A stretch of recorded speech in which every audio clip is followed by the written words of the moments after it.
Hi friends, ఈరోజు చెప్పుకునేది ఏంటంటే రిస్క్ మేనేజ్మెంట్ బేసిక్ కాన్సెప్ట్స్లో పార్ట్ 2. ఇందులో ఏంటంటే BASEL norms important, historical importance of that BASEL norms, next subsequent changes in the BASEL norms, ఇవన్నీ కూడా point వైజ్గా బ్రీఫ్గా చెప్పుకుందామండి.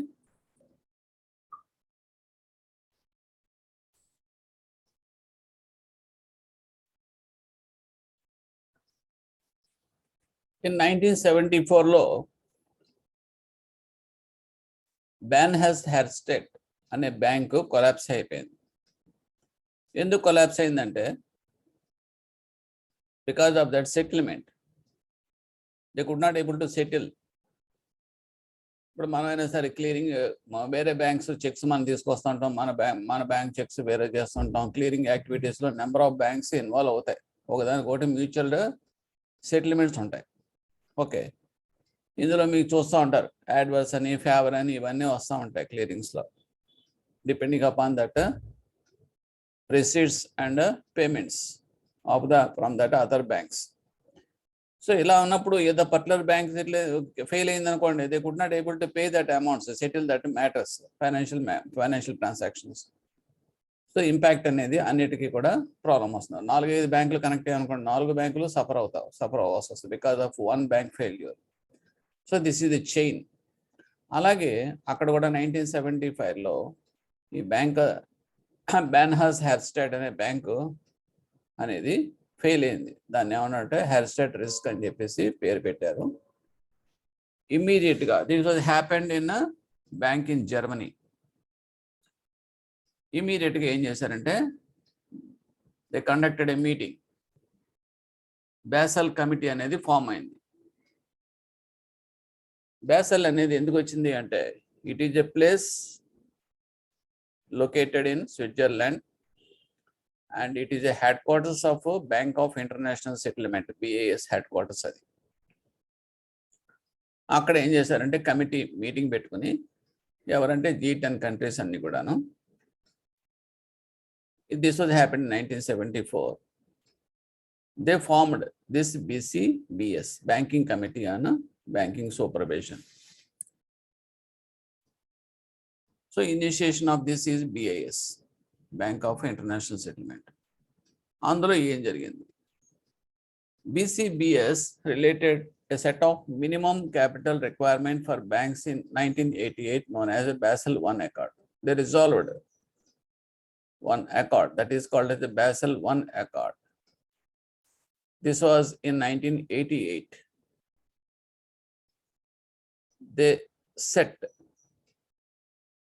minimum capital requirement for all the banks. Capital అంటే ఏంటి అంటే మనం ఆల్రెడీ చెప్పుకున్నాం, ప్రతి దానికి కూడా ప్రతి చోట బ్యాంకింగ్ సెక్టర్లో రిస్క్ అనేది ఉంటుంది. ఆ రిస్క్ అనేది మిటిగేషన్ కోసం మనం క్యాపిటల్ అనేదాన్ని పెట్టాలి అని చెప్పేసి వాళ్ళు ప్రపోజ్ చేసుకున్నారు. Some portion of that capital should be made against this risk అనేది.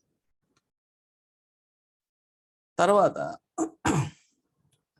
BASEL I Accord 1988 ఆ రకంగా వచ్చింది, coming to the existence with element consideration of only credit risk. ఎందుకంటే మనకు వచ్చిన రిస్క్ డిఫాల్ట్ అయింది, ఆ బ్యాంక్ ఫెయిల్యూర్ అయ్యి సెటిల్మెంట్ డిఫాల్ట్ అయింది. అందు గురించి వాళ్ళు ఏం చేశారంటే only the focus on the credit risk only.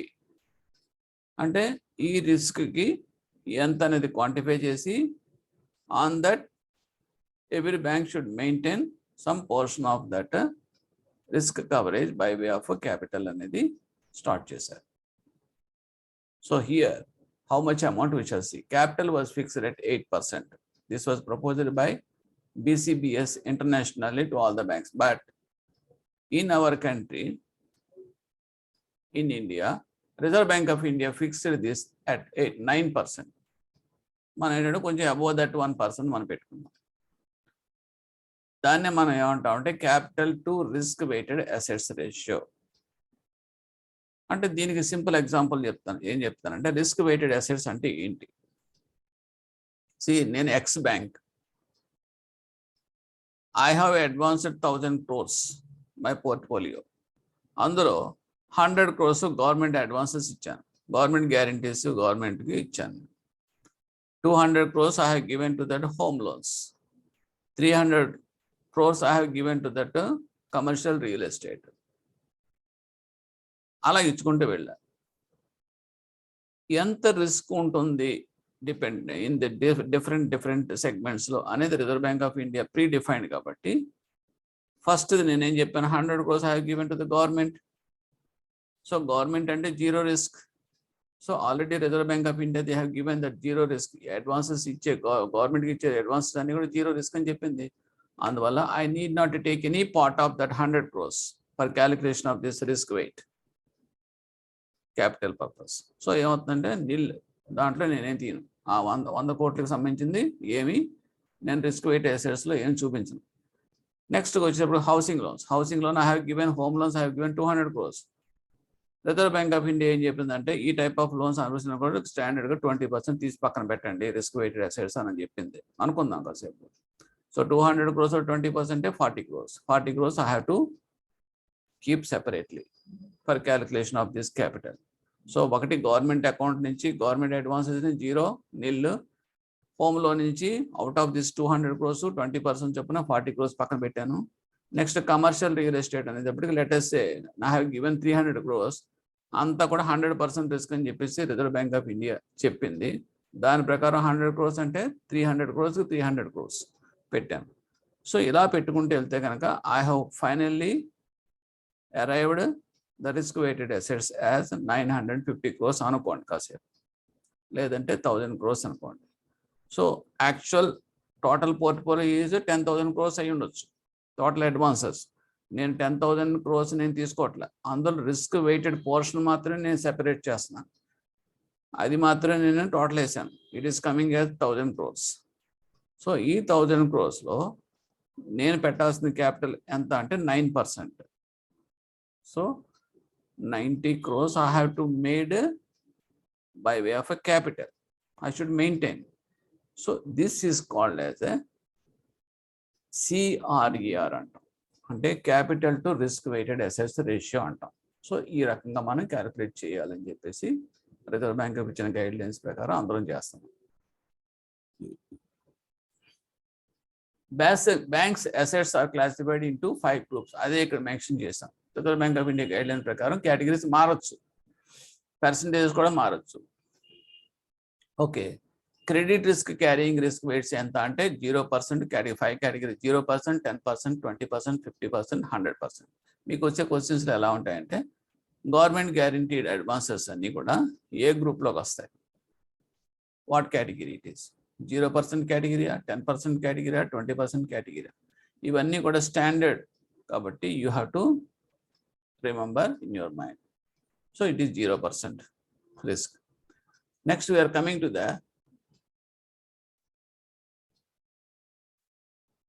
the capital of the bank was classified. Capital ni they have classified into 3 groups, tier 1, tier 2 and tier 3. ఏంటండి టైర్ 1, టైర్ 2, టైర్ 3 అంటే ఇది just like liquidity pattern అంతే.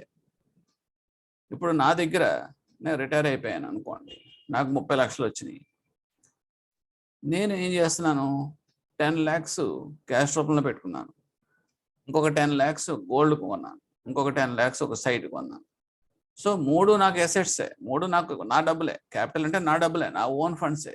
కానీ most liquid out of these 3 చూసుకుంటే కనుక cash savings బ్యాంక్లో పడి ఉంది, ఎప్పుడు కావాలంటే అప్పుడు తీసుకునేది 10 lakhs.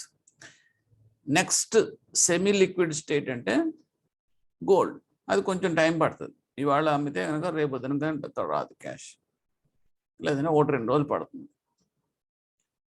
ఆ తర్వాత అంటే సైట్ అమ్మాలంటే నెల పట్టచ్చు, 15 రోజులు పట్టచ్చు, ఎన్నాళ్ళు పడుతుంది అని చెప్పలేం. అంటే లిక్విడిటీ ప్యాటర్న్లో చూసేటప్పటికి అంతా నో ఫండ్స్ అయినప్పటికీ కూడా డిఫరెంట్ వేరియేషన్స్ ఉన్నాయి. సో ఆ రకంగా ఏంటంటే టైర్ 1, టైర్ 2, టైర్ 3 క్యాపిటల్ అనేది విడగొట్టాం. అది ఎలాగని in detail will see in that another video.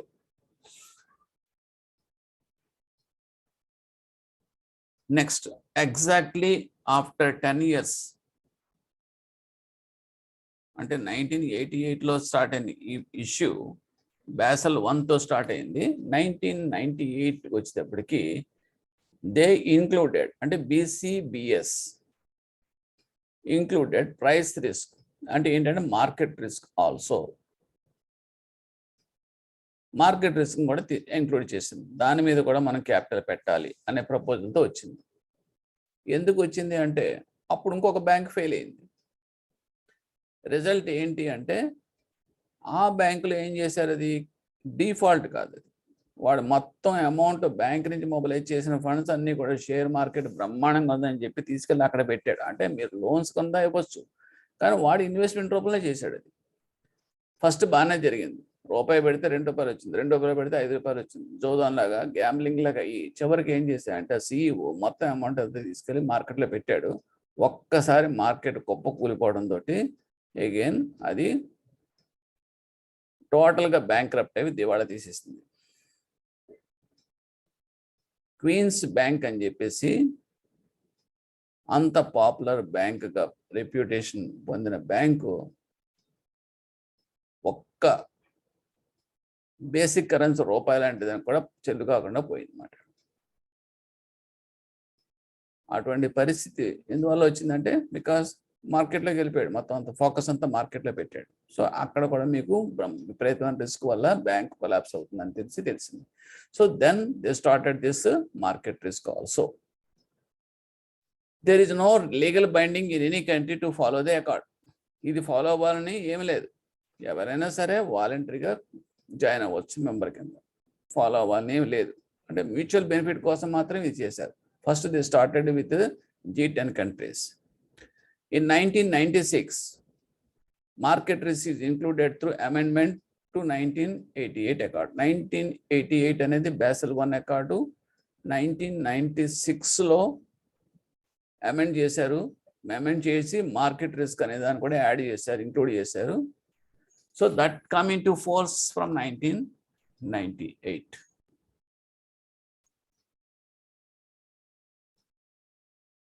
Drawbacks in BASEL 1 accord ఏంటి అంటే ఫైనల్గా ఇక్కడ బాగా వచ్చిన తర్వాత డ్రాబ్యాక్స్ ఏంటి అంటే అందులో ఆపరేషనల్ రిస్క్ అనేది వాళ్ళు కన్సిడర్ చేయలేదు.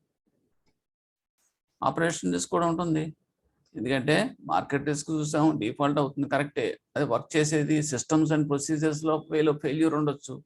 అలాగే ఫ్రాడ్స్ చేశారనుకోండి, మ్యాన్ పవర్లో ట్రైనింగ్ సరిగ్గా లేదనుకోండి, వాళ్ళు సరిగ్గా క్యాపబుల్ హ్యాండ్స్ కానప్పుడు తప్పులు ఒప్పులు చేసి దానివల్ల కూడా మీకు ఫైనాన్షియల్ లాస్ క్రియేట్ చేయొచ్చు. అంటే మ్యాన్ అండ్ సిస్టమ్స్ వల్ల కూడా వచ్చే ప్రాబ్లం ఉంది అనేది తెలుసుకునే వాళ్ళు ఆపరేషన్ రిస్క్ అనేది పెట్టాలి. So they have not considered by that time. It did not అదొకటే కాదు, BASEL 1లో ఇంకో టాపిక్ ఏంటంటే it did not recognise that role played by credit risk mitigants like. అంటే క్రెడిట్ రిస్క్ మిటిగెంట్స్ అంటే సపోజ్ మనం ఇందాక ముందు కూడా స్క్రీన్లో చేసుకున్నాం ఫస్ట్ పార్ట్ 1లో. క్రెడిట్ రిస్క్ అంటే డిఫాల్ట్ రిస్క్, మిటిగెంట్స్ ఏంటి అనుకున్నాం, third party guarantees and collateral securities and additional securities, ఇవన్నీ కూడా. అలాగే derivatives like that is interest rate swaps, futures, forwards, options, these are all related to that foreign exchange related market instruments. వీటిలన్నిటిని మనం ఎక్కడ కూడా మనం తీసుకోలేదు, వాడి యొక్క పాత్ర ఎక్కడ లేదు BASEL 1లో. So that is the drawback. అంటే ఎందుకంటే ఇవన్నీ ఉంటే కనుక to reduce the credit risk. BASEL 2 అప్పుడు then the came into existence, ఫైనల్గా integrated in 2006. So BASEL 2 accord was released. This framework comprise of 3 pillars. ఇందులో 3 pillars తోటి BASEL 2 అకార్డ్ అనేది it came into existence in 2004. What are the pillars? Let us see. First pillar. First పిల్లలు ఏం చెప్తుందంటే capital అనేది అంటే అప్పటికి అన్నీ అయిపోయినాయి కదండి, ఆపరేషన్ రిస్క్ కూడా మనం లాస్ట్లో తీసేసుకున్నాం. ఇంకా BASEL 1లో లేదు, BASEL 2 ఎప్పుడైతే స్టార్ట్ చేసామో ఆపరేషనల్ రిస్క్ తీసుకున్నాము, పిల్లర్స్ సిస్టమ్ కూడా తీసుకొచ్చి ఇంక్లూడ్ చేసాం. సో క్యాపిటల్కి ఏంటంటే capital for credit risk, market risk and operational risk is maintain separately and capital is maintain at aggregate level. అంటే సెపరేట్గా మెయింటైన్ చేస్తూ ఓవరాల్గా అగ్రిగేట్ కూడా capital should be maintain at aggregate level. Capital includes ఏముంటాయి? Capital tier 1 capital, tier 2 capital as usual. The capital ratio should be as usual 9% for us in India and other cities 8%. And third point is capital adequacy is measured based on risk weighted assets. అది మాత్రం no change. Risk weighted assets మీదే మనకి capital adequacy అనేది capital అనేది maintain చేయాలి. That's no change. And risk weighted assetsకి వచ్చేటప్పటికి మొత్తం 3 ఉన్నాయి కాబట్టి క్రెడిట్ రిస్క్ మనం తీసుకోవాలి, ఆపరేషనల్ రిస్క్ మనం తీసుకోవాలి, మార్కెట్ రిస్క్. ఈ మూడిట్ల మీద మనం రిస్క్ weighted assets అనేది ఎరవ్ అయ్యి దాని మీద క్యాపిటల్ అనేది పెట్టాలి అనేది ఫైనల్గా BASEL 2లో ఫస్ట్ పిల్లర్లో డిఫైన్ చేయబడింది. ఇందులో ఫస్ట్ పాయింట్ ఏంటంటే ఫర్ క్రెడిట్ రిస్క్ మనకు తీసుకుంటే దెర్ ఆర్ డిఫరెంట్ మెథడ్స్. ఒకటి స్టాండర్డైజ్డ్ అప్రోచ్, రెండవది internal rating based IRB approach అంటాం. ఈ రెండు. స్టాండర్డైజ్డ్ అప్రోచ్ అంటే ఏంటంటే banks have to allocate risk weighted assets, risk weights according to that risk levels. Risk లెవెల్స్ని బట్టి రిస్క్ weighted అసెట్స్ అనేది అలొకేట్ చేయాల్సి వస్తుంది, అరైవ్ అవ్వాల్సి వస్తుంది అని చెప్పేసి స్టాండర్డైజ్ అప్రోచ్లో చెప్తుంది. అదేంటి అనేది డీటెయిల్గా మనం పార్ట్ 3లో మనం సెపరేట్ వీడియోలో నేర్చుకుంటాం. కాబట్టి ఫస్ట్ వాట్ ఈజ్ వాట్ అనే పాయింట్ మాత్రం ఇక్కడ డిస్కస్ చేస్తున్నాం. సెకండ్ పాయింట్ అంటే ఇంటర్నల్ రేటింగ్ బేస్డ్ అప్రోచ్. అంటే ఏమి లేదండి, ఒకప్పుడు బొగ్గు ఇంజిన్, తర్వాత ఏముంది డీజిల్ ఇంజిన్ కింద వచ్చింది రైల్వేస్, తర్వాత ఎలక్ట్రికల్, తర్వాత బుల్లెట్. ఇదేంటంటే రిఫైన్మెంట్ అంతే. అలాగే స్టాండర్డైజ్ చెప్పండి బేసిక్ మెథడ్. తర్వాత కొంచెం రిఫైన్డ్ స్టేట్ అంటే ఇంటర్నల్ రేటింగ్ బేస్డ్ మెథడ్. అంటే ఏంటంటే మనం అరువు తెచ్చుకుని బయట నుంచి చేసే మెథడ్స్ కాకుండా మనం ఇన్బిల్ట్, మనం ఇంటర్నల్గా మనం మంచి స్టాండర్డ్స్ తోటి మన ఇంటర్నల్ రేటింగ్ బేస్డ్ అప్రోచ్ అనేది మనం స్టార్ట్ చేయాలి. అంటే మన బ్యాంక్స్ అన్ని కూడా స్టార్ట్ చేయాలి ఆన్ దేర్ ఓన్ అనే కాన్సెప్ట్ ఇక్కడ. Next we are coming to that operational risk. Operational రిస్క్లో కూడా సేమ్ అలాగే there are 3 levels.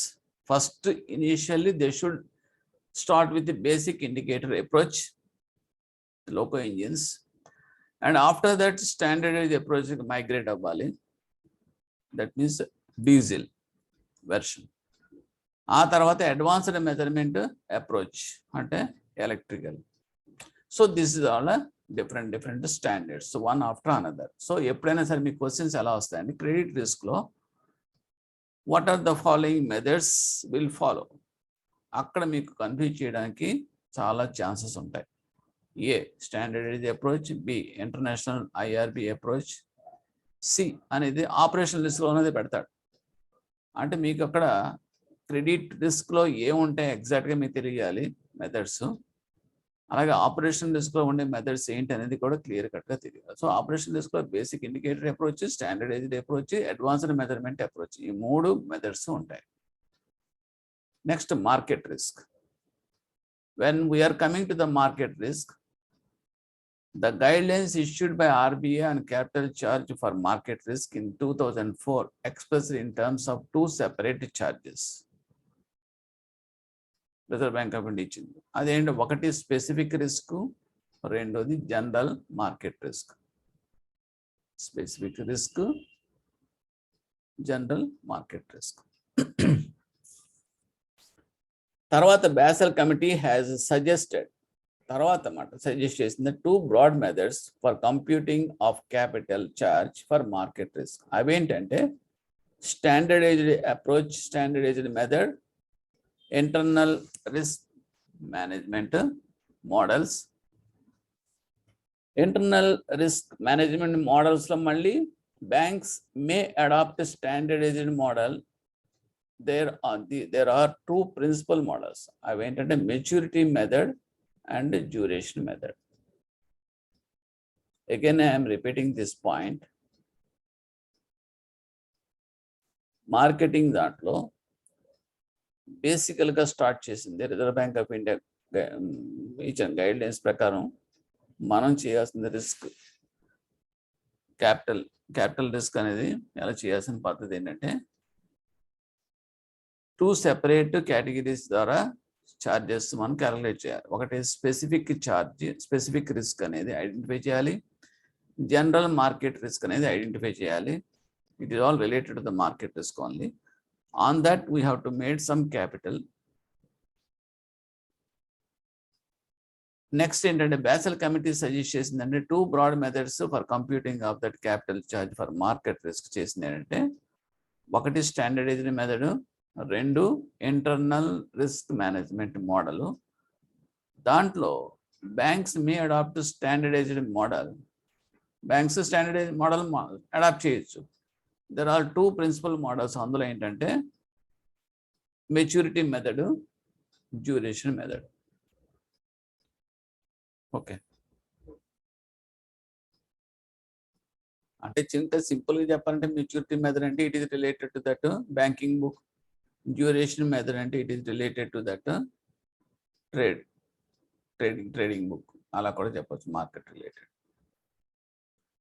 Next pillar 2 ఏం చెప్తుంది అంటే evaluation of the risk assessment. Pillar 2 చెప్పేది ఏంటంటే ఎప్పటికప్పుడు రీసెర్చ్ అండ్ డెవలప్మెంట్ లాంటిది అన్నమాట పిల్లర్ 2 అంటే. పైన అన్ని కూడా బేసిక్గా అనుకున్నాం, దాని ప్రకారం చేసుకుంటూ వెళ్ళిపోవాలని చెప్పేసి ప్రీఫిక్స్డ్ పిల్లర్ 1లో. పిల్లర్ 2లో ఏం చెప్తుందంటే రిఫైన్మెంట్ అంటే ఇంకా అప్డేట్ చేసుకుంటాం. ఇప్పుడు చూడండి, మనకి ఏదైనా సాఫ్ట్వేర్ రిలీజ్ అయినప్పుడు వెర్షన్ 1.00 అంటాం. ఆ తర్వాత కొన్ని అడ్జస్ట్మెంట్లు ఏం చేసి ఇంకా ఫైన్ ట్యూన్ చేసుకున్న దాన్ని 2.0 అంటాం వెర్షన్. తర్వాత మళ్ళీ 2.112 ఇలా వెర్షన్స్ అప్డేట్ అవుతూ ఉంటాయి కదా. అదే ప్రకారం ఇక్కడ ఏంటంటే రోల్ ఆఫ్ సూపర్వైజర్లో evaluation of the risk assessment అనేది, రిస్క్ అనేది ఇంకెక్కడ ఏమైనా మిగిలిందా, దాన్ని ఎఫెక్టివ్గా మనం చేయాలంటే, మిటిగేట్ చేయాలంటే ఇంకేమైనా చేయాలా, ఆ సిస్టమ్స్ అనేవి మనం డెవలప్ చేసుకుంటూ వెళ్ళిపోవడం అన్నమాట. Second point is ensuring soundness and integrity of the bank's internal process to assess the adequacy of the capital. Third point is ensuring the maintenance of minimum capital. Minimum capital maintain చేస్తూ మన internal process అన్ని ఇప్పుడు update చేస్తూ refine చేసుకుంటూ very స్మార్ట్గా we have to adapt this evaluation of risk assessment methods and prescribing differential capital for certain banks where internal systems are slack. దీనికి నేనేం చెప్తానంటే చిన్న ఎగ్జాంపుల్ అంటే ఇవన్నీ కూడా రిఫైన్మెంట్స్ మాట. ఇప్పుడు 2 లోన్స్ ఇచ్చానండి. ఒక ఎక్స్ బ్యాంక్ ఒక లోన్ ఇచ్చింది 50 లక్షలు. అలాగే వై బ్యాంక్ కూడా సేమ్ ఎగ్జాక్ట్గా అదే పారామీటర్స్ తోటి ఉన్న ప్రపోజల్కి 50 లక్షలు హోమ్ లోన్ ఇచ్చింది. కానీ ఎక్స్ ఇచ్చిన bank property that was located in the centre of the city. Y ఇచ్చిన bank that property house is located in that outskirts of that city. ఇద్దరు డిఫాల్ట్ అయ్యారనుకోండి, అంటే రిస్క్ ఉన్నట్టే కదా. అప్పుడు రిస్క్కి మనం రికవరీ మెకానిజం ద్వారా మనం రికవరీ చేయాలనుకుంటే, ఇప్పుడు ఎవరికి రిస్క్ ఎక్కువ ఉందంటే ఇద్దరు కూడా same pattern, same loans, same advances అన్ని కూడా qualifying of same.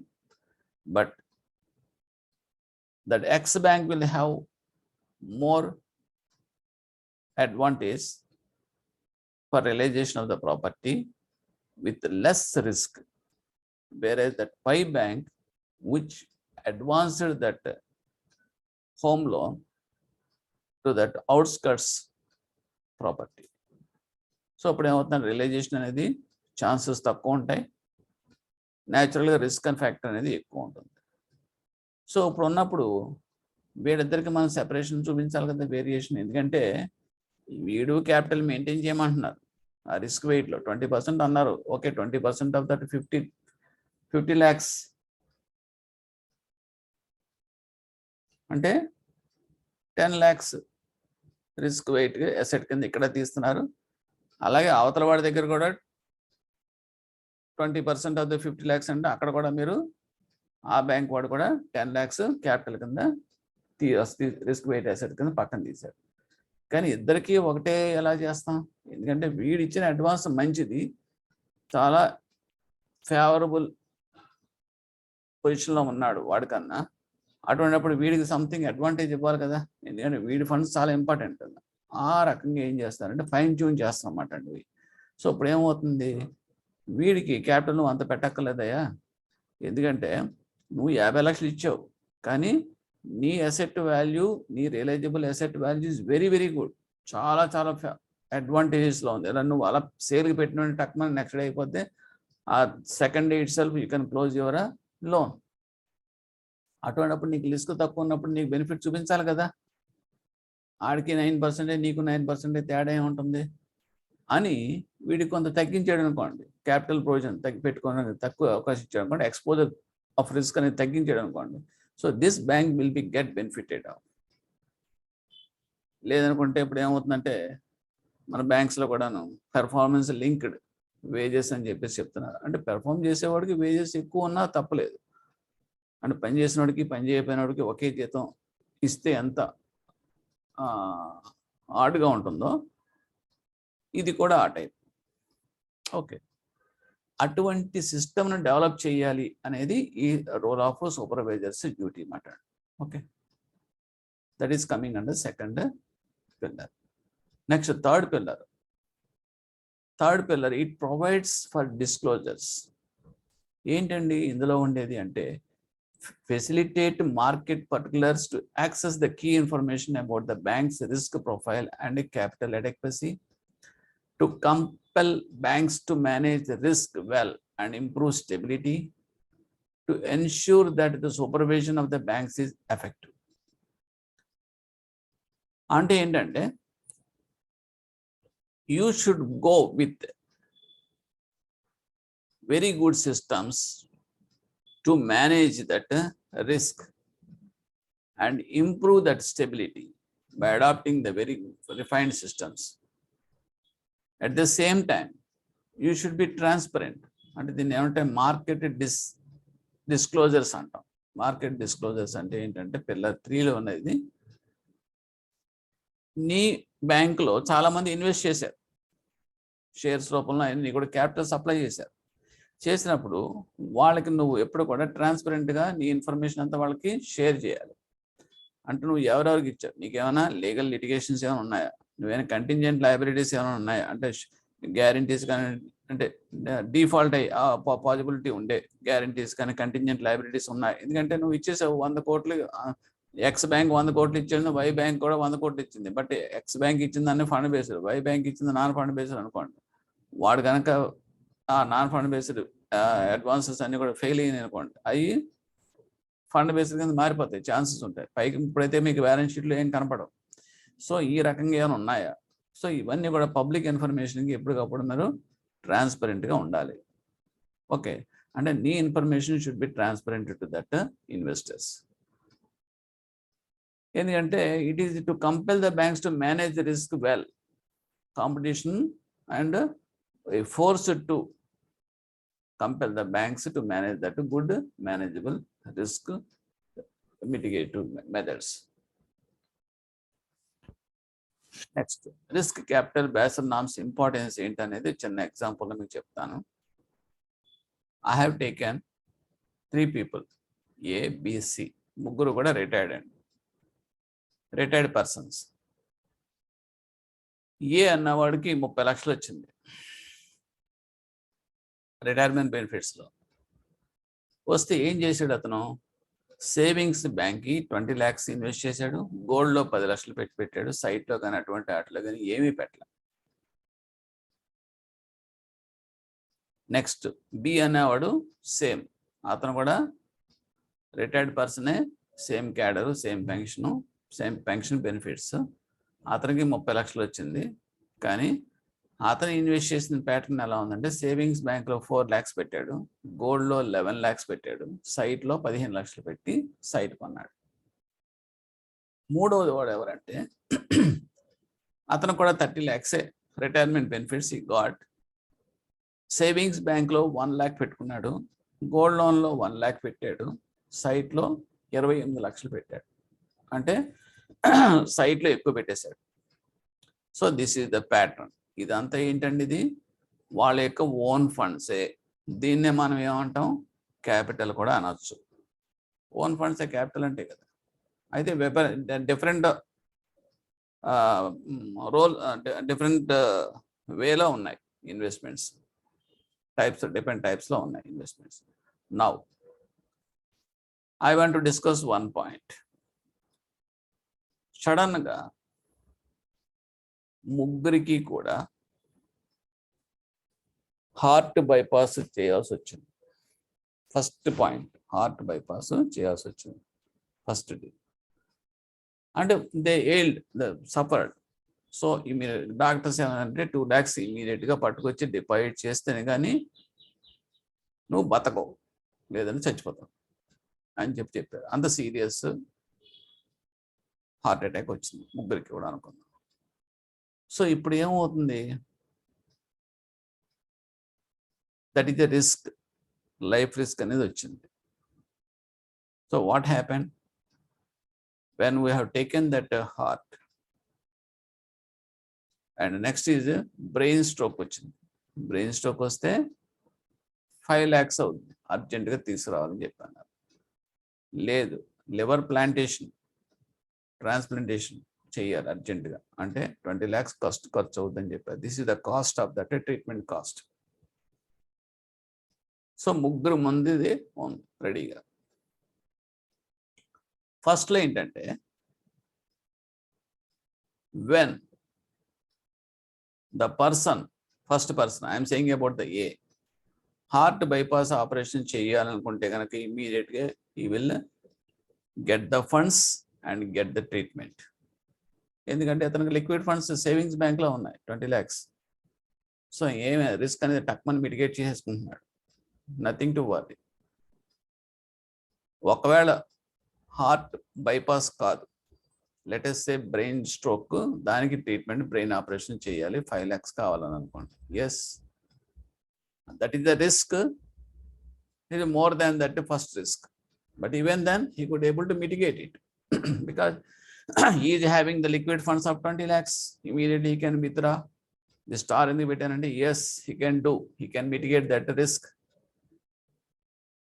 And third, liver transplantation అర్జెంటుగా చేయాలి, లేదంటే కనుక నువ్వు పోతావని చెప్పేసి అన్నాడు అనుకోండి. దానికి చాలా ఖర్చు అవుతుందని చెప్పారు 20 lakhs. Even that also he can able to mitigate it. See here, అంటే ఏంటంటే ఈ 3 complaints, 3 types of risks variation చూడండి. ఫస్ట్ రిస్క్, సెకండ్ రిస్క్ ఇంకా ఎక్కువ, థర్డ్ రిస్క్ ఇంకా ఎక్కువ. Okay, what ever it may be, అంటే కాస్ట్ ఇది more. So immediately he could able to manage that risk with his capital. Next, I am coming to this B, person B. First risk, heart bypass ki 2 lakhs. Okay, go ahead, చేయగలుగుతాడు. Second the ఎంత, 5 lakhs కావాలి. ఇక్కడ వాడికి అడ్డం పడింది, ఎందుకంటే వాడి దగ్గర లిక్విడ్ ఫండ్స్ 4 lakhs ఉంది. ఇమీడియట్గా మీరు తీసుకొచ్చి 4 lakhs 5 lakhs డిపాజిట్ చేస్తేనే కానీ నీకు బ్రెయిన్ ఆపరేషన్ చేస్తే కానీ నువ్వు సర్వైవ్ చచ్చిపోతావు, లేదంటే ఇప్పుడు వామిటింగ్స్ అయిపోయి పెరాలసిస్ కింద వచ్చేస్తుందని చెప్పేసి కంగారు పెట్టారు. ఎక్కడికి వెళ్తాడు వాడు, 4 lakhs ఉంది. అఫ్కోర్స్ కాసేపు ఫ్రెండ్స్ ఇస్తారా వాళ్ళు ఇస్తారని పక్కన పెట్టేయండి. ప్రాక్టికల్గా మనం ఈ ఫోకస్ దీని మీద పెడదాం, నో అదర్ సపోర్ట్. సో ఇతను సెకండ్ వచ్చేటప్పటికి, హయ్యర్ రిస్క్ వచ్చేటప్పటికి he could not able to manage it, mitigate చేయలేకపోయాడు. సో థర్డ్ వన్ అయితే చెప్పక్కర్లేదు, అది కూడా beyond his. In the liquid funds he could not match this treatment cost. So one way he could able to survive only in the lesser risk only, that is heart bypass మాత్రమే చేయగలుగుతాడు. Third person రండి. First heart bypass వచ్చింది అనుకోండి, అర్జెంట్గా కట్టమని డబ్బులు లేవు, ఎందుకంటే గోల్డ్ రూపంలో ఉండిపోయింది. గోల్డ్ రూపంలో అంటే నువ్వు గోల్డ్ అమ్మాలా రావాలి, నువ్వు అర్జెంటుగా ముందు వచ్చి డిపాజిట్ 5 నిమిషాలే కడితేనే 10 నిమిషాలు మీరు ఆపరేషన్ చేస్తే నువ్వు బతుకుతావు అనే situation. Okay, so even he is having the capital, he could not able to mitigate his risk. Second, that is also failed. Third one, that is also failed. So దీని నుంచి మీకు చెప్పదలుచుకున్నది ఏంటంటే మనం BASEL నామ్స్లో why we have divided this category of capital tier 1, tier 2, tier 3 అంటే ఇదేనండి. అంటే ఏదన్నా ఒక క్రైసిస్ కనుక బ్యాంకులో వచ్చింది అంటే, ఒక ఫైనాన్షియల్ సిస్టంలో వచ్చిందంటే లిక్విడ్ ఫండ్స్ అనేది ఆ క్రైసిస్ నుంచి బయటపడేస్తాయి. లెస్ లిక్విడిటీ ఉందనుకోండి, సో కొంచెం డ్యూరేషన్ టైం పడుతుంది. ఈ లోపల చాలా అడ్వర్స్ సిచ్యువేషన్స్ వస్తాయి. అంటే అది ఫైనాన్షియల్ సిస్టమ్ కొలాప్స్ అయ్యే స్టేజ్ కూడా వెళ్ళిపోతుంది, డిలే చేసే కొద్దీ కూడా అంతే. So now we shall come to that tier 1, tier 2, tier 3. Let us see. Tier 1, tier 2, tier capital ఏముంటే చూద్దాం. Tier 1 capital includes paid up capital, statutory reserves, other disclosed free reserves, capital reserves representing surplus out of sale proceeds of assets. చూడండి, చాలా clear funds. Paid up capital అంటే own funds, share capital, shares mobilise చేశారు public నుంచి, అవి paid up, already paid up అయిపోయినాయి. అంటే unpaid capital తీసుకోకూడదు, అది గుర్తుపెట్టుకోండి. అన్పెయిడ్ క్యాపిటల్ అంటే షేర్ 100 రూపాయలు ఉందనుకోండి, అలాట్మెంట్కి 50 రూపాయలు కట్టాడు ఇనిషియల్గా పబ్లిక్ ఇష్యూకి వెళ్ళినప్పుడు, అలాట్ అయిపోయినాయి. కానీ మిగతా 50 రూపాయలు కడితేనే కానీ వాడు ఫుల్ ఫ్లెడ్జ్డ్ షేర్ హోల్డర్ అవడు. అప్పుడు దాకా వాడు అన్పెయిడ్ షేర్ హోల్డర్ అవుతాడు. అంటే ఇప్పుడు we cannot take that 50 rupees. So paid up capital మాత్రమే తీసుకోవాలి. Statutory reserves, statutory depreciation reserves, ఇవన్నీ కూడా మీకు మ్యాండేటరీ రిజర్వ్స్, అవన్నీ కూడా మనం తీసుకున్నాం. అదర్ డిస్క్లోజర్ ఫ్రీ రిజర్వ్స్ అంటే surplus of profit and loss. So అవన్నీ కూడా ఓపెన్గా మనం డిస్క్లోజ్ చేసిన, అంటే సీక్రెట్ ఫండ్స్ అనేది ఇక్కడ రిజర్వ్స్ ఏమైనా ఉంటే కనుక అవి మనం తీసుకోం. సో ట్రాన్స్పరెంట్గా డిస్క్లోజర్ రిజర్వ్స్, స్టాట్యుటరీ రిజర్వ్స్ ఇవన్నీ తీసుకుంటాం.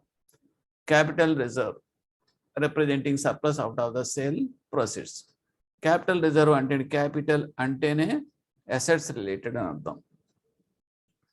ఎక్కడ వస్తుందంటే క్యాపిటల్ రిజర్వ్ అనేది, సపోజ్ ప్రీమియం ఉందనుకోండి, ఒక షేర్ ఇష్యూ చేసినప్పుడు 100 రూపాయల షేర్కి ఫేస్ వాల్యూకి 20 రూపాయలు ఎక్స్ట్రా మీరు ప్రీమియం కలెక్ట్ చేశారనుకోండి, ఈ షేర్ అనేది ఒక క్యాపిటల్. సో 100 రూపాయలు అనేది యాక్చువల్లీ ఇష్యూడ్, కానీ 20 రూపాయలు ఎక్స్ట్రా మీరు తీసుకున్నారు. Because of it's brand image of the company, they have charged extra 20. So extra 20 అనేది రిజర్వ్లో చూపించుకుంటాం. ఈ 100 రూపాయలు అనేది యాక్చువల్గా క్యాపిటల్ కింద వస్తుంది.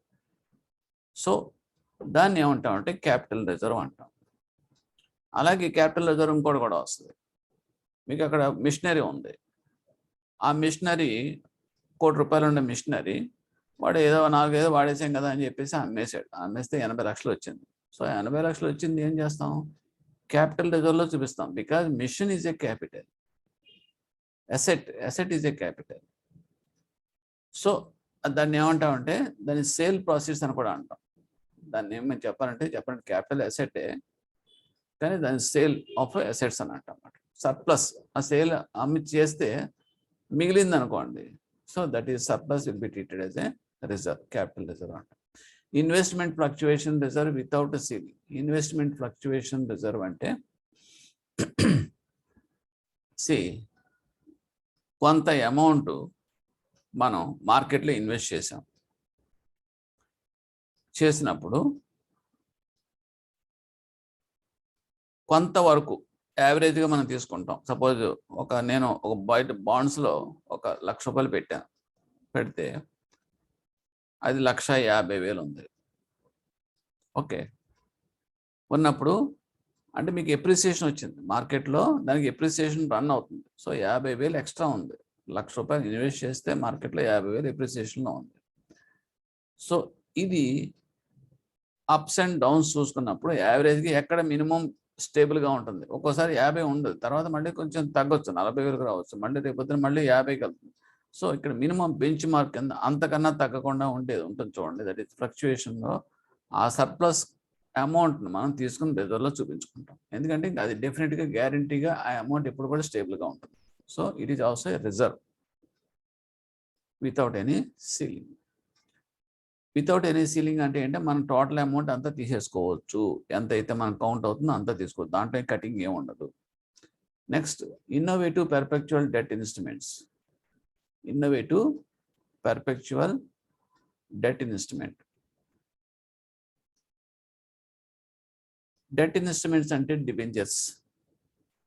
అంటే కంపెనీస్ అన్ని కూడాను ఆఫర్ చేస్తాయి పబ్లిక్ నుంచి by way of issuing of debentures, bonds. ఇవన్నీ కూడా డెట్ ఇన్స్ట్రుమెంట్స్ అంటాం. బాండ్స్, డిబెంచర్స్ ఇవన్నీ కూడా. Investment innovative perpetual debt instruments అంటే it is a hybrid. There is separate group of market instruments. అది maximum 15% of the tier 1 capital. అంటే tier 1 capital మొత్తం ఎంత వచ్చిందో, టోటల్ 1000 వచ్చింది అనుకోండి. ఆ 1000 వస్తే కనుక ఆ 1000లో ఈ పర్టికులర్ పోర్షన్ అనేది ఇన్నోవేటివ్ పెర్పెక్చువల్ డెట్ ఇన్స్ట్రుమెంట్స్ అనేది 15% అంటే 150 కోట్లు దాటకూడదు. ఒకవేళ ఉన్నా కూడా మనం ఇగ్నోర్ చేసేయాలి. అంటే అంతవరకే మనం తీసుకుంటాం.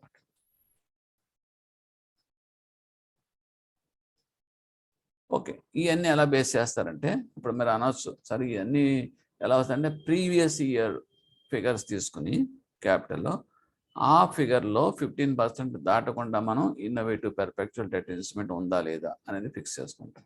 ఇవన్నీ టోటల్ వేసుకున్నప్పుడు కరెంట్ టైర్ 1 క్యాపిటల్ ఎంత అనేది మనకి వస్తుంది.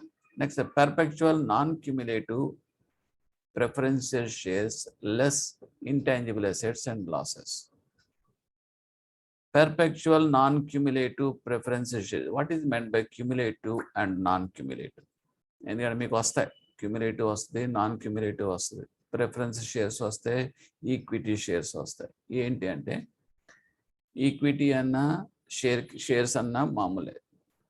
అదేంటి, ఇనీషియల్గా పబ్లిక్ ఇష్యూకి వెళ్ళినప్పుడు మనం మొబిలైజ్ చేసిన share value from the public, that is called as a equity అంటాం. It is a permanent source of funds. మన బ్యాలెన్స్ షీట్లో కూడా మీరు వెళ్తే తెలుస్తుంది. లేకపోతే ప్రతి కంపెనీ కూడా ఎవ్రీ ఇయర్ డివిడెంట్ అనేది డిక్లేర్ చేస్తుంది. వాళ్ళు ఏం చేస్తారంటే ఇనీషియల్గా వెళ్ళినప్పుడు చెప్తారు, ఎంత తగ్గకుండా నేను ఎవ్రీ ఇయర్ నెక్స్ట్ 5 years నేను 20% తగ్గకుండా నేను డివిడెండ్స్ డిక్లేర్ చేస్తానని చెప్పేసి కమిట్మెంట్ కూడా ఇస్తుంది. ఇచ్చినప్పుడు ఏమవుతుంది అంటే ఈ క్యుములేటివ్ ప్రిఫరెన్స్ షేర్స్ అంటే మళ్ళీ షేర్స్కి ప్రిఫరెన్స్ షేర్కి తేడా ఏంటంటే ప్రిఫరెన్స్ షేర్స్ అంటే దేర్ ఇస్ ఎ ప్రయారిటీ. అంటే ఏంటంటే షేర్స్ ఉంటాయి, మొబిలైజ్ చేస్తారు ఫ్రమ్ ద పబ్లిక్ కావచ్చు, లేదంటే రిలేటివ్స్ ఫ్రెండ్స్ నుంచి కావచ్చు, ప్రిఫరెన్స్ షేర్స్ మొబిలైజ్ చేస్తారు. But the life of the preference shares is maximum 20 years. వేరే the ordinary equity shares is ever ending. అంటే కంపెనీ ఉన్నాళ్ళు ఉంటాయి ఈక్విటీకి కానీ ఆర్డినరీ షేర్స్కి కానీ. ప్రిఫరెన్స్ షేర్స్ లైఫ్ మాత్రం 20 years మాత్రమే. ఈ 20 yearsలో ప్రిఫరెన్స్ ఎందుకన్నామంటే డివిడెంట్ ఏమైనా డిక్లేర్ చేస్తే కనుక ఫస్ట్ ప్రిఫరెన్స్ వీళ్ళకి ఇస్తారు, దాని తర్వాత మిగిలిందే పబ్లిక్ ఇస్తారు. అలాగే కంపెనీ కనుక ఏదైనా దెబ్బతిని వైండ్ ఆఫ్ చేయాల్సిన పరిస్థితి వస్తే ఫస్ట్ సెటిల్మెంట్ చేసేది కూడా ఈ ప్రిఫరెన్స్ షేర్ హోల్డర్స్కి చేస్తారు, తర్వాతే మిగతా వాళ్ళకి చేస్తారు. ఆ రకంగా వీళ్ళకి ఏంటంటే పెద్దపేట వేస్తారు. కాబట్టి వీళ్ళకి పర్మనెంట్గా ఇవ్వకుండా 20 years దాన్ని లైఫ్ పెడతారు, తర్వాత రీడీమ్ అయిపోతాయి. ఓకేనండి, అది ప్రిఫరెన్స్ షేర్స్. ఇందులో క్యుములేటివ్ నాన్ క్యుములేటివ్ అన్నాను కదా. క్యుములేటివ్ అంటే ఏంటంటే మనం డిక్లేర్ చేసాడు, చెప్పాడు ఎవ్రీ నీకు 15% తక్కువ కాకుండా ఇస్తాను డివిడెండ్స్ అని చెప్పన్నాడు. కానీ తీరా చేసేటప్పటికి వాడికి నెక్స్ట్ ఇయర్ పెద్దగా ప్రాఫిట్ ఏం బుక్ అవ్వాలా, అందుగురించి డివిడెంట్ ఇవ్వలేకపోయాడు. డివిడెంట్ డిక్లేర్ చేస్తే కంపెనీ లాస్ కలదు కాబట్టి డిక్లేర్ చేయకుండా స్కిప్ చేశాడు. ఆ తర్వాత సెకండ్ ఇయర్కి వెళ్ళిపోయాడు, సెకండ్ ఇయర్ కూడా ఇవ్వలేకపోయాడు. థర్డ్ ఇయర్కి వెళ్ళాడు, థర్డ్ ఇయర్కి వెళ్తే బ్రహ్మాండమైన ప్రాఫిట్ సంపాదించాడు. ఇప్పుడు క్యుములేటివ్ ప్రిఫరెన్స్ షేర్ హోల్డర్స్కి ఏమవుతుందంటే ఆల్రెడీ ప్రామిస్ చేశారు కాబట్టి వాడికి 15% ఫస్ట్ ఇయర్, 15% సెకండ్ ఇయర్, ఈ రెండు కలిపి థర్డ్ ఇయర్ డివిడెండ్తో పాటు క్యుములేట్ చేసేసి వాడికి ఇచ్చేస్తారు. Because now he is in comfortable position. Loss వచ్చినప్పుడు వాడు ఏం చేయలేదు కాబట్టి వదిలేస్తున్నాం. కానీ ఇది బాకీ కింద పక్కన పెడతారు. థర్డ్ ఇయర్లో మంచి పొజిషన్లోకి వచ్చాడు కాబట్టి అప్పుడు ఈ బ్యాక్లాగ్తో సహా కలిపేసి వాడికి ఇచ్చేస్తారు. So this is the style of that cumulative preference shares. Non cumulative ఏంటంటే వాడు ఇవ్వలేని పరిస్థితిలో వదిలేస్తాడు, ఇవ్వగలిగినప్పుడే ఇస్తాడు. దాని గురించి మళ్ళీ క్యుములేట్ అవ్వవు. So that is the style of this non cumulative preference shares.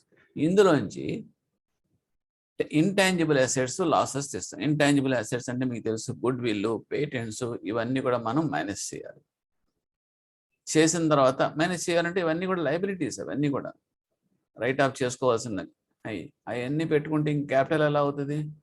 Capital అంటే క్లియర్గా వాడి చేతిలో ఎప్పుడైనా సరే వాడికి ఉండాలి నిరంతరంగా. అంతకి ఎప్పటికప్పుడు అది పోయే అమౌంట్ కింద ఉండకూడదు కదా. అందు గురించి ఏం చేశారంటే తీసేయమంటారు, అవన్నీ కూడా తీసేయాలి. Next, sum total of innovative perpetual instruments and preference shares as stated above should not exceed 40% of the tier 1 capital. చూసారా? అంటే టైర్ 1 క్యాపిటల్లో 40% ఈవి ఇన్నోవేటివ్ పెర్ఫెక్చువల్ ఇన్స్ట్రుమెంట్స్ కానీ ప్రిఫరెన్స్ షేర్స్ కానీ కలిపి టుగెదర్ షుడ్ నాట్ ఎక్సీడ్. అంటే ఇది ఎందుకు చెప్తున్నానంటే మీకు కేస్ స్టడీస్ కూడా సిఏబి వాళ్ళకి క్లియర్గా వస్తాయి. 1000 కోట్లు వాళ్ళ దగ్గర క్యాపిటల్ ఉందనుకోండి, టోటల్ ఆ 1000 కోట్లలో అంటే ప్రీవియస్ ఇయర్కి 40% ఆఫ్ ద 1000 crores అంటే 400 crores.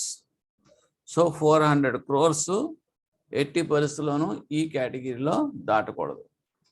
ఏది? Innovative preference perpetual instruments and preference shares figure దాటకూడదు. ఒకవేళ కనుక వాడి ఇన్వెస్ట్మెంట్ రూపంలో ఈ సంవత్సరం 600 crores ఉందనుకోండి, కానీ మనకి లాజిక్ ఏంటి? 40% దాటకూడదు కదా, టైర్ 1 క్యాపిటల్ దాటకూడదు కాబట్టి 400 crores మాత్రమే తీసుకుంటాం. అందులోంచి క్యాపిటల్ రూపంలో మనం చూపించడం కోసం టైర్ 1 కింద, మిగతా పోర్షను ఇందులో చూపించకూడదు. అంటే మిగతా పోర్షన్ అంటే ఏముంది? 600 crores-లో 400 crores ఇందులో చూపించాం, మిగతా 200 crores మిగిలింది, సర్ప్లస్ మిగిలింది. దాన్ని టైర్ 2కి మనం చూపించాలి తప్పితే టైర్ 1లో చూపించకూడదు. అది. సో ఇక్కడ మీకు టైర్ 1 క్యాపిటల్ అయినప్పటికీ ఇవన్నీ టకటక వచ్చేయాలండి. ఫస్ట్ టైర్ 1 క్యాపిటల్కి ఏమొస్తాయి ఐటమ్స్ తెలిసిపోవాలి. తర్వాత fluctuation reserves without ceiling, investment fluctuation reserves, దానికి సీలింగ్ ఏం లేదు. ఇన్నోవేటివ్ పెర్ఫెక్చువల్ డెట్ ఇన్స్ట్రుమెంట్స్ అయితే కూడా 15% of the tier 1 capital. Next, perpetual non cumulative preference షేర్స్లోంచి మనం తీయాల్సిన intangible assets and losses. And sum total of the innovative instruments preference shares student exceed 40% of the tier 1 capital. ఒకవేళ మిగిలితే కనుక tier 2లోకి transfer చేయాలి. Next we are coming to that tier 2. Tyre 2లో ఏమున్నాయి చూద్దాం. See here, టైర్ 2లో redeemable cumulative preference shares, redeemable non-cumulative preference shares and perpetual cumulative preference shares. ఇవన్నీ కూడా మీకు టైర్ 2లో వస్తాయి. రీడీమబుల్ అంటే రిడీమ్ చేసేయచ్చు. అంటే షేర్స్ అనేది ఎప్పుడు కూడా పర్మనెంట్గా ఉంటాయి. We cannot redeem the shares. ఎప్పుడైనా గుర్తుపెట్టుకోండి, షేర్స్ పబ్లిక్ నుంచి మనం మొబిలైజ్ చేసింది, we cannot redeem it, just we can transfer.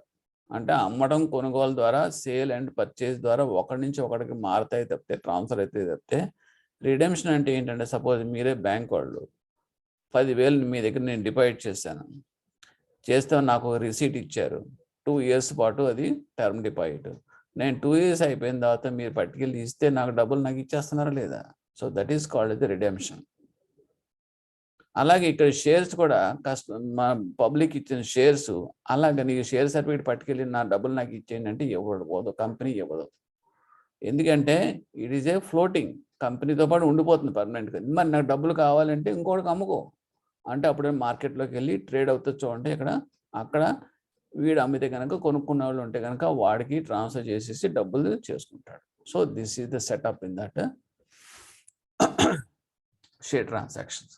దాన్ని మనం రీడీమబుల్ అంటాం. So cumulative preference shares redeemable, అలాగే non cumulative preference shares redeemable, perpetual cumulative preference shares, ఇవన్నీ కూడా టైర్ 2లోకి ఇంక్లూడ్ చేయాలి. నెక్స్ట్ రిజర్వ్స్కి వస్తే revaluation on reserves at a discount of 55%. Revaluation reserves అంటే రిజర్వ్స్ అనేది capital reserves, revenue reserves, P N L reserves, depreciation reserves, ఇవన్నీ టైప్స్ ఆఫ్ రిజర్వ్స్. అది క్యాపిటల్లో ఒక భాగం. కానీ రీవాల్యుయేషన్ రిజర్వ్స్ అనేది మాత్రం చాలా డేంజర్. అంటే ఏంటంటే ఏదైనా మన కంపెనీ 10 ఏళ్ల క్రితం ఉన్నప్పుడు ఒక బిల్డింగ్ కొనుక్కుంది కంపెనీ, దాని వర్త్ ₹1,00,00,000 అప్పుడు. కానీ ఈ రోజుకి వచ్చేటప్పటికి మంచి సెంటర్ అయిపోయింది, దాని వాల్యూ 10 కోట్లు అయిపోయింది. అంటే ఎంత ఎప్రిసియేషన్ వచ్చింది ఆ బిల్డింగ్ ద్వారా? 9 crores ఎప్రిసియేషన్ వచ్చింది. వీడేమంటాడంటే రివైజ్డ్ బ్యాలెన్స్ షీట్లో ఆ అసెట్ వాల్యూ రివైజ్ చేస్తాడు, రీవాల్యూ చేస్తాడు. 1 crore అలా 10 crores అంటాడు. అంటే 9 crores అనేది పెంచేశాడు ఇక్కడ. మీకు బ్యాలెన్స్ షీట్కి వచ్చేటప్పటికి అసెట్స్లో అంటే రైట్ సైడ్లో మీకు 9 crores పెరిగింది. పెరిగినప్పుడు మన బ్యాలెన్స్ షీట్లో ఆఫ్సెట్ కాంట్రా ప్యాటర్న్ అంటే లెఫ్ట్ సైడ్ కూడా పెంచాలంటే మనం ఏం చేస్తామంటే ఆ 9 crores రైట్ సైడ్ పెంచింది, బిల్డింగ్ కాస్ట్లో పెంచింది దాన్ని, ఇక్కడ మళ్ళీ లెఫ్ట్ సైడ్ 9 crores అది రిజర్వ్స్లో పెంచేస్తాడు, పెంచి చూపిస్తాడు. అంటే ఒక రకంగా చెప్పాలంటే అది నిజంగా అంత వర్త్ ఉంటే ఓకే, అదర్వైజ్ ఎస్కలేట్ రేపొద్దున భూమి పడిపోయి అక్కడ ఏమైనా క్యాపిటల్ రాలేదని చెప్పాలంటే బిల్డింగ్ కాస్ట్ ఉన్నటువంటి మళ్ళీ 1 crore వచ్చేసింది అనుకోండి, అది గాలి పడగ లాంటిది. అందుకు ఇంత రిస్క్ ఉంది కాబట్టి అందులో ఆ టైప్ ఆఫ్ రిస్క్ రీవాల్యుయేషన్ రిజర్వ్కి వచ్చేటప్పటికి చాలా చాలా మిటిగెంట్గా చూసుకోవాలి. అందు గురించి వీడు ఏం చేస్తాడంటే నువ్వు ఎంతైతే ఎస్కలేట్ చేసి చూపిస్తున్నావో అందులో 55% డిస్కౌంట్ చేసేస్తాడు. అంటే సపోజ్ 100 కోట్లు రీవాల్యుయేషన్ రిజర్వ్లోకి వచ్చింది అనుకోండి, 55% తీసేసి ఓన్లీ 45% మాత్రమే నువ్వు తీసుకో, 100 మాత్రం తీసుకో, 100% తీసుకోవద్దు. So that is very very important point in the case of Tier 2 capital, that to the point revaluation reserve at the discount of 55%. General provisions and loss reserves. General provisions and loss reserves అంటే general provisions అంటే provision for bad debts, provision for depreciation, ఇలాగ రకరకాల general reserves ఉంటాయండి. Okay, అలాగే loss reserves కూడా ఉంటాయి. Loss reserves and provision for loss reserves అంటే దాన్ని బ్యాడ్ డెట్స్ అని కూడా అంటాం. ఓకే, ఇవన్నీ కూడా ఏమైనా ఉంటే కనుక అందులో మనం తీసుకోవాల్సింది up to 1.25% of the risk weight assets తీసుకోవాలి. అటువంటి రిజర్వ్స్ ఉంటే దాంట్లో మనం రిస్క్ వెయిట్ అసెట్స్ మనం తీయాలి, పక్కకు తీయాలి మన క్యాలిక్యులేషన్ ఫర్ క్యాపిటల్ పర్పస్. అది ఎంత అంటే 1.25%. హైబ్రిడ్ డెట్స్ అంటే say bonds, subordinate debts, long term unsecured lends limited to 50% of that Tier 1 capital. Hybrid debts అంటే బాండ్స్, సబార్డినేట్ డెట్స్ అంటే that means the friends relatives నుంచి మనం తీసుకునే అన్సెక్యూర్డ్ అడ్వాన్సెస్. ఇవన్నీ కూడా మీకు బ్యాలెన్స్ షీట్ చదివినప్పుడు నేను ఆల్రెడీ వీడియో చేశాను, అందులో మీకు క్లియర్గా ఉంటుందండి. So again I don't go in depth of that.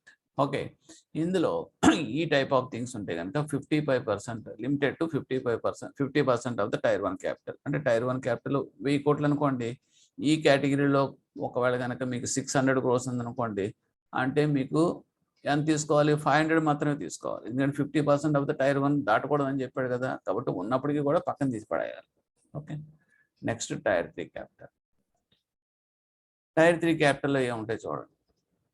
Banks may at the discretion of the national authority employ third tier of capital consisting of short-term subordinate debts for the sole purpose of the meeting a proportion of the capital requirement per month. And Tier 3 capital will be limited to 250% of the bank's Tier 1 capital. Minimum of 28.5% that the required support market prices. Tier 2 capital వచ్చేటప్పటికి అది restriction ఎంత ఇచ్చాడంటే Tier 1 క్యాపిటల్కి 250% దాటకూడదు. So ఈ figures అన్ని కూడా మీకు ఎగ్జామ్లో చాలా చాలా ఇంపార్టెంట్. ఎందుకు అంటే ఈ పర్టికులర్ దానికి only to mitigate that market risk, to support the market risk we will take this one. And Tier 2 capital should not be more than 50% of the total capital. Tier 2 capital అనేది should not be more than 50% of the total capital. అది అలాగ మీకు అంటే Tier 2 అనేది total క్యాపిటల్లో 50% దాటకూడదు.